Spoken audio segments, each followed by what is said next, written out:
Hai teman-teman, selamat datang di channel artikel YouTube. Channel pertama cerita Kenshin. Kali ini admin upload lagi ya. Makasih. Kisah pemuda kaya, anak bos besar, pemilik 73 perusahaan, yang menjadi cleaning service. Episode 521. Merlin yang mengadukan masalah ke omnya, dengan pura-pura ditampar orang, dan meminta omnya untuk datang ke tempatnya. Omnya pun menyanggupi, yang tak lain itu Pak Mori. Pak Mori langsung saja menuju ke mall handphone. Begitu pula dengan Pak Breno, ayahnya Rian, yang sudah sampai ke lokasi. Ayahnya Rian yang banyak pengawalnya, berjalan diiringi bodyguardnya, dan akhirnya, sampailah Pak Breno itu ke tempat konter miliknya. Pak Breno masuk bersama anak buahnya. Rian pun langsung berkata, "Itu Dad orangnya Dad," yang melempar handphone ke Rian. Dan juga pria miskin yang berani cari gara-gara. Rian berkata ke ayahnya. Pak Breno langsung menghampiri, bicara pada Kenshin, Iwan dan Pak Dragon. Ayahnya Rian itu berkata, "Oh jadi ini, orang-orang miskin yang berani pada anak saya. Saya beri pilihan, mau masuk penjara sendiri, atau kami tangkap dengan cara kekerasan. Di sini saya juga bawa polisi. Kalau pilih yang pertama, kalian aman dan tak terluka. Kalau menolak akan aku perintahkan anak buah untuk menangkap dan memukuli kalian." Pak Dragon yang bersama Kenshin berkata, "Sebaiknya Anda jangan menggertak, menakut-nakuti macan yang lagi marah. Anda salah alamat, dan saya sarankan, mulai besok rajin-rajinlah menabung. Karena sebentar lagi, Anda akan kehilangan banyak penghasilan. Kerugian besar akan menimpa, tsunami kebangkrutan akan datang. Saya jamin di hari ini, hal itu akan tiba." Pak Dragon bicara dengan santainya, sambil tersenyum dan melihat ke depannya. Suasana pun menjadi tegang. Iwan berdiri di samping Kenshin. Kenshin pun nampak biasa saja, melihat apa yang di sekitarnya. Sedang Fiona, Siska dan pegawai konter lainnya. Mereka masih memperhatikan, dengan hati yang deg-degan sekali. Kemudian Pak Breno akan bicara. Namun tiba-tiba ada yang datang. Dengan 7 orang bersamanya, masuk begitu saja ke tempat konter itu. Rupanya itu Pak Mori. Pak Breno melihatnya. Ada pengusaha mall yang sama dengannya. Orang kaya yang terkenal pula berada di tempat ini. Merlin yang melihat omnya datang, segera saja menghampiri. Merlin pun bicara, "Om Mori, terima kasih ya sudah datang." Pak Mori pun melihat keramaian. Belum tahu ada Kenshin dan Iwan, karena pandangannya terhalang oleh anak buahnya Pak Breno, yang berdiri di depan Kenshin. Pak Breno pun melihat Pak Mori. Ternyata itu om dari teman anaknya, yang berada di pihaknya. Kemudian Merlin berkata, "Itu om orangnya yang berbuat kasar pada Merlin, yang menampar Merlin tadi." Merlin menunjuk dengan tangannya. Pak Mori melihatnya, terkaget langsung dirinya, tak percaya sekali dibuatnya. Ada tuan muda bersama temannya, yang dituduh oleh ponakannya berbuat kasar ke dirinya. Pak Mori langsung bertanya, "Merlin, siapa yang menamparmu?" Merlin mengulangnya, menjawab dan menunjukkannya lagi. "Itu om pemuda itu, yang berbaju putih, pakai tas di pinggangnya. Dia itu sumber masalahnya om. Tolong diberi pelajaran." Pak Mori pun bilang, "Kalau gitu ayo ikut om ke sana." Pak Mori langsung menggandeng Merlin. Melewati banyak orang di tengah. Merlin pun tak tahu maksudnya, mengapa omnya mengajak ke cowok miskin itu. Setelah tiba di depan Kenshin, Pak Mori bicara, "Merlin, ayo minta maaf segera ke Tuan Muda.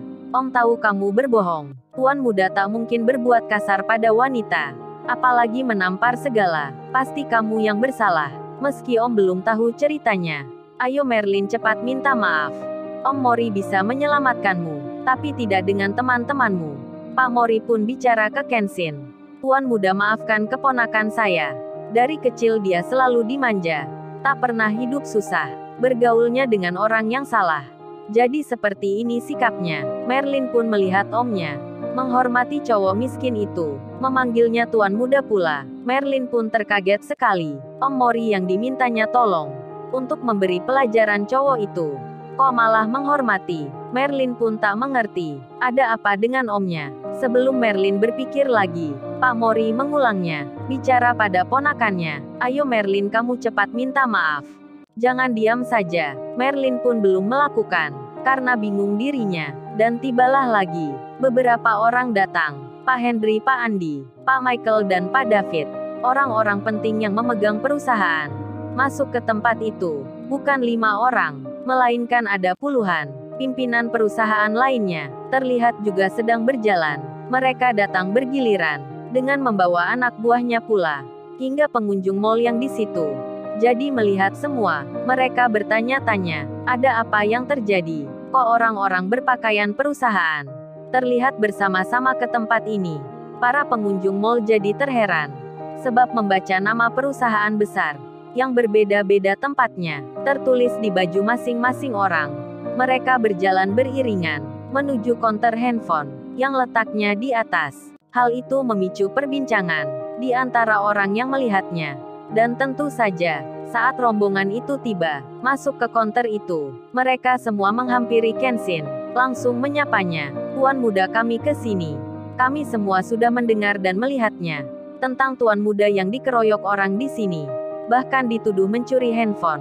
Siapa-siapa yang melukai Anda, dan yang menuduh itu, akan dapat balasan. Kami akan memproses hukumnya, dan kami semua juga sepakat untuk memblacklist mall ini. Melihat orang-orang penting yang banyak berdatangan ke sini dan tiba-tiba menemui Kenshin, membuat Fiona dan Siska jadi kaget sekali. Begitu pula dengan Bu Ratna serta pegawai konter lainnya, termasuk Andrea Once dan Dani, serta juga Rian Mario Dandi. Pemuda sombong yang belagu itu ikut memperhatikan pula, sedang Merlin yang di dekat Pak Mori jadi terkaget mendadak sekali, melihat banyak orang penting, menghormati pula pemuda ini, dan bos-bos perusahaan itu. Kemudian mencari Rian, serta juga teman-temannya, dan ditemui pula di situ. Ada Pak Breno, di antaranya ada yang sudah mengenal, bahkan menjalin kerjasama. Kemudian bos-bos perusahaan itu bilang, satu-satu mulai bicara, Pak Breno, saya akan menutup tempat usaha di mall ini. Dukungan dan sponsor akan saya hentikan. Sebab kelakuan anak Anda yang kurang ajar pada tuan muda kami. Satunya lagi bicara, Pak Breno kerjasama dengan Anda di bidang elektronika. Saya batalkan hari ini. Dan lainnya juga berkata, menarik saham dan dukungan. Tak mau kerjasama dengan Pak Breno. Hingga hal itu menjalar pada pihak ketiga, yang mengetahui ada pembatalan kerjasama secara besar-besaran. Dan dalam waktu singkat, saham perusahaan Pak Breno di waktu itu juga langsung anjlok nilainya. Kemudian Rian Mario Dandi beserta teman-temannya diminta menyerahkan diri, atau akan terjadi hal yang tak diinginkan. Pak Breno yang sebelumnya sombong dan berbangga diri menjadi lemas seketika mengetahui banyak pengusaha yang datang ke sini, memutus kerjasama dengannya, menarik dukungan secara tiba-tiba. Pak Breno pun tak berani melawan mereka. Karena tahu sendiri akan orang-orang yang datang ini. Mereka orang-orang yang kaya, yang punya nama dan banyak anak buahnya. Hingga konter itu penuh dengan bos-bos perusahaan. Rian Mario Dandi pun ketakutan. Merlin pun sama. Akhirnya jadi tahu mengapa omnya langsung mengajaknya, meminta maaf ke cowok itu. Ternyata ini sebabnya. Banyak orang yang marah karenanya. Bukan main-main. Orang-orang penting pula, pimpinan-pimpinan perusahaan. Merlin pun jadi bertanya, mengapa cowok yang berhandphone jadul itu, yang tutupnya tadi diinjaknya, tiba-tiba menjadi kayak begini. Dihormati orang-orang yang penting sekali. Orang-orang yang kaya pula. Bahkan Om Morinya, tak luput menghormati. Merlin pun bertanya, memangnya siapa dia? Siapa dirinya? Merlin melihat Kenshin dengan penasaran sekali. Dan tiba-tiba saja, Bang Hotman masuk ke dalam. Terlihat berjalan. Semua orang melihatnya. Pengacara kondang dan terkenal, terdengar langsung berkata, mana-mana yang bernama Rian Mario Dandi. Gua mau tuntut dengan pasal berlapis. Pengeroyokan dan pencemaran nama baik. Karena menuduh tuan muda mencuri. Apa kagak tahu dirinya? Siapa tuan muda itu? Mall ini pun bisa dibelinya. Beserta dengan semua isinya. Kok berani-beraninya menuduh tuan muda pencuri? Ayo keluar kamu, jangan sembunyi. Pak Breno pun makin ketar-ketir jadinya. Pengacara sekelas Bang Hotman sampai datang pula ke sini. Terlihat marah-marah dan emosi. Begitu juga oknum polisi di belakangnya Pak Breno, yang tak bisa berbuat apa-apa, hanya sembunyi di balik keramaian. Dan Rian Mario Dandi beserta teman-temannya. Jadi ketakutan dibuatnya tak bisa berlari dari tempatnya, karena melihat dan mendengar sendiri ada orang-orang besar dan terkenal yang akan menuntutnya. Rian dan teman-temannya terancam akan dipenjara. Kenshin pun tak memaafkan dan memilih jalur hukuman.